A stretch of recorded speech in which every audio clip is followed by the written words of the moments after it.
Words with BR CR DR. Hi పిల్లలు, మనం రెండు హల్లులు జంటగా వచ్చే కొన్ని పదాలు చూడబోతున్నాం. గమనించండి, రెండు హల్లులు జంటగా వచ్చే పదాలు. పిల్లలు, ఈ పదం చూడండి, పదం సిఆర్ఏబి. ఈ పదంలో సి మరియు ఆర్ అనే రెండు హల్లులు జంటగా వచ్చాయి.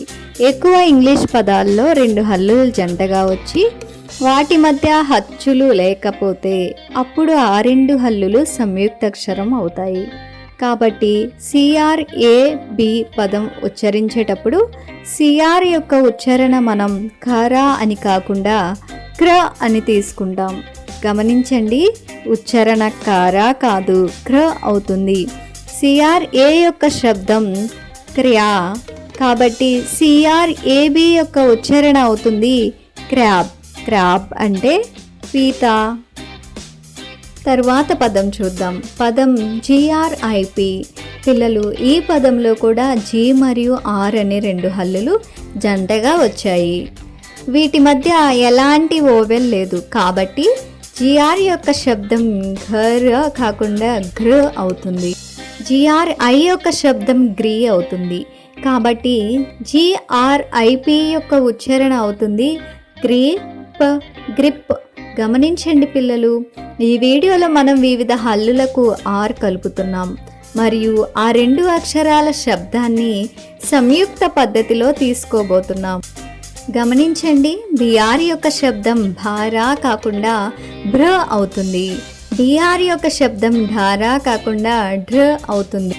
పదండి, కొన్ని పదాలు చూద్దాం. డిఆర్ఓపి. డిఆర్ యొక్క శబ్దం డ్ర, డిఆర్ఓ యొక్క శబ్దం డ్రా. డిఆర్ఓపి యొక్క ఉచ్చారణ అవుతుంది డ్రాప్, డ్రాప్. డ్రాప్ అంటే బిందువు.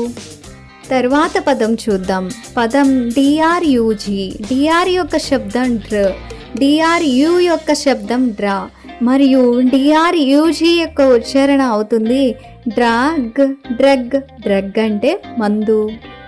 తర్వాత పదం చూద్దాం, పదం ఎఫ్ఆర్ఓజి. ఎఫ్ఆర్ యొక్క శబ్దం ఫ్ర, ఎఫ్ఆర్ఓ యొక్క శబ్దం ఫ్రా, కాబట్టి ఎఫ్ఆర్ఓజి యొక్క ఉచ్చారణ అవుతుంది ఫ్రాగ్, ఫ్రాగ్. ఫ్రాగ్ అంటే కప్ప. తరువాత పదం చూద్దాం, పదం టిఆర్ఏఎస్హెచ్. టిఆర్ యొక్క శబ్దం ట్ర, టిఆర్ఏ యొక్క శబ్దం ట్రా, ఎస్హెచ్ యొక్క శబ్దం ష్, కాబట్టి టిఆర్ఏఎస్హెచ్ యొక్క ఉచ్చారణ అవుతుంది ట్రాష్, ట్రాష్. ట్రాష్ అంటే చెత్త.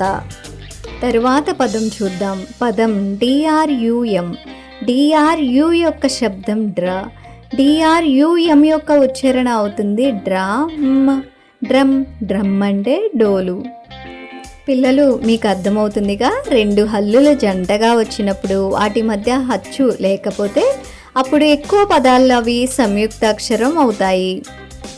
Words with BL CL FL. మనం వివిధ అక్షరాలకు ఎల్ అనే అక్షరం కలపబోతున్నాం మరియు ఆ హల్లులు యొక్క శబ్దం ఏమిటో నేర్చుకోబోతున్నాం. పిల్లలు, ఎక్కువ పదాల్లో రెండు హల్లులు జంటగా వచ్చినప్పుడు వాటి మధ్య అచ్చులు లేకపోతే అవి సంయుక్తాక్షరం అవుతాయి. కాబట్టి ఎఫ్ఎల్ యొక్క శబ్దం ఫలా కాకుండా ఫ్ల అవుతుంది. ఎఫ్ఎల్ఏ అవుతుంది ఫ్లా, ఎఫ్ఎల్ఈ అవుతుంది ఫ్లే, ఎఫ్ఎల్ఐ అవుతుంది ఫ్లీ, ఎఫ్ఎల్ఓ అవుతుంది ఫ్లా మరియు ఎఫ్ఎల్యు అవుతుంది ఫ్లా. పదండి, ఇప్పుడు కొన్ని పదాలు చూద్దాం. సిఎల్ఏపి. పిల్లలు, సిఎల్ యొక్క శబ్దం కాలా కాకుండా క్లా అవుతుంది. కాబట్టి సిఎల్ఏ యొక్క శబ్దం అవుతుంది క్లా.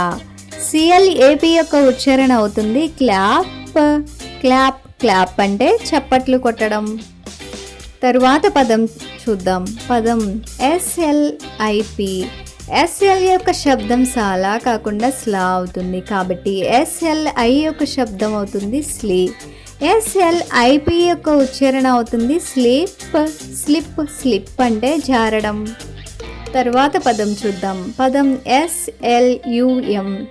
ఎస్ఎల్ యొక్క శబ్దం స్ల్, ఎస్ఎల్యు యొక్క ఉచ్చారణ స్లా. ఎస్ఎల్యుఎం యొక్క ఉచ్చారణ అవుతుంది స్లమ్. స్లమ్ అంటే పేదల బస్తీ. తరువాత పదం చూద్దాం, పదం ఎఫ్ఎల్ఏజీ. ఎఫ్ఎల్ఏ అవుతుంది ఫ్లా, ఎఫ్ఎల్ఏజీ అవుతుంది ఫ్లాగ్. ఫ్లాగ్ అంటే జెండా. తరువాత పదం ఎస్ఎల్ఏపి. ఎస్ఎల్ఏ అవుతుంది స్లా, ఎస్ఎల్ఏపి అవుతుంది స్లాప్. స్లాప్ అంటే చెంపదెబ్బ. తరువాత పదం ఎస్ఎల్ఈపి.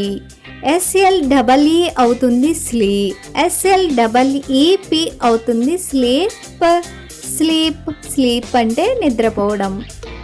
తరువాత పదం బిఎల్ఓఎం.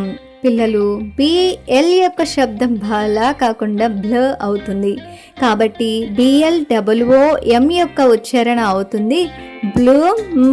బ్లూమ్. బ్లూమ్ అంటే వికసించడం.